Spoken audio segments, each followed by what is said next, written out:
there's been times when I thought that Arizona had the best team in the country. Now, again, I don't go back to 88 and 89. I can't really speak to that. I will trust the OGs, pardon the pun on that one. But in my lifetime, the times that I thought that going into the NCAA tournament, Arizona had the best team were 98. That was an easy one. 01, 03. I think Lute messed that one up because he didn't play Iguodala and Hassan far more, which he should have against Kansas. Yes, that was the beginning of the end. Yes, those are the three teams. Now, again, I would argue they were as good as anyone, although that Carolina team was really good in 05. And even with Shakur, I think in heading into the tournament for the entire year, obviously Shakur came to bite them back in the butt, as did the officials. I was sitting right there at what was then the Rosemont Horizon. I think you can make an argument that they were at worst the third best team in the country. Unfortunately, Illinois was probably one of those teams as well, and Carolina. But you were right also. 88, they were as good as anyone. 89, they were probably even better and ran into that weird night at whatever that arena was in Denver back then the Nuggets used to play in when they had the tritone uniforms. But this team, and I would argue even without Ashley, they were probably the best team in the country in 14. With Ashley, obviously. Yeah, it's been several times, and unfortunately, the one year they win it, not their year. 14 to me is a lot like 2000 in that going into the listen, I thought 2000 with the way Lauren Woods was playing, I thought they were the best team in the country because Lauren Woods as a senior was still very good, but he wasn't Lauren Woods as a junior where he was just dominating college basketball. I thought 2000 and 2014 were clearly the best teams until injuries hit them. Like you said, you could still make the case for 14, but those ones that I kind of put to the side a little bit just merely because of injury. But now let's talk about this year's team. Listen, this team's the best team in the country. We're going to get to a lot of the questions, but in my opinion, they check off the most boxes, Brad. They are big, they are strong, they're physical, they're athletic, and they have a coach that 1000% is going to keep the pedal to the metal the entire game. Yeah, I think that's important. I think they also have a coach that is not so set in his ways that there's only one way to do things. And that's been my argument about Sean Miller. People don't like Sean Miller. Sean Miller is an awesome system coach who didn't recruit enough players to his system. And that's what it came down to. The only thing about this team that puzzles me is when you look at those great Wildcat teams of the past, you could just rattle off the pros. I'm not convinced there's a single first-round draft pick on this team. I think there are, but can you guarantee me any of these guys are first-round draft picks? In the future, I feel fairly comfortable saying KJ Lewis will be a first-rounder. And I'm going to disagree with you there. I still don't know what he is. See, that's my only problem with him, because the comparison, the two guys he gets compared to, Hassan Adams and Juwan McClellan, again, McClellan, who knows? He's a little positionless, and maybe that's fine in modern basketball now.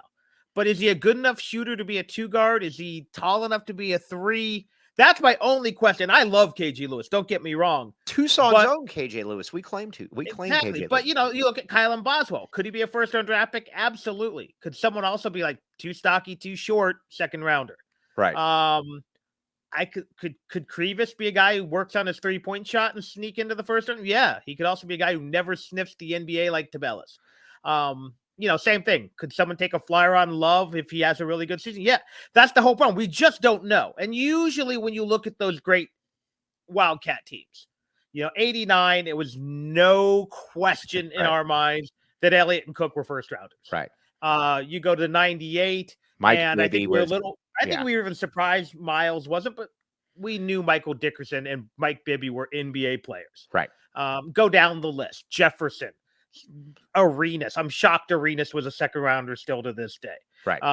So that's my only question. That being said, eyeball test, and maybe in modern transfer centric basketball where half the best players are playing on G League Ignite, this is the perfect team for that. Yeah, because you're right. They have everything. And I think we're in a different era too, where you've got a nice little semblance of youth and experience at the same time. And that Caleb Love, and I never understood the people that didn't want to bring in Caleb Love because he didn't, he jacked up a lot of shots at North Carolina.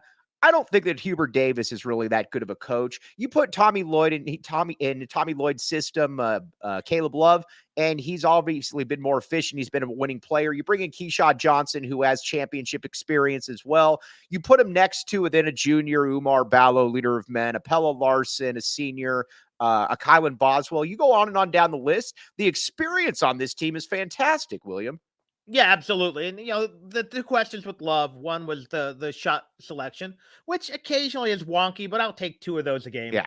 It's not 10 like it was at Carolina. And there was supposedly some off the court issues with his teammates that have followed him around, some rumors that maybe he, crossed some lines that, maybe Andre Iguodala might have crossed back in the day, Right. just not being a good friend, basically. And that, as silly as that sound, like, it can destroy a clubhouse. But the fact that Steve Robinson is here and could vouch for his character, right?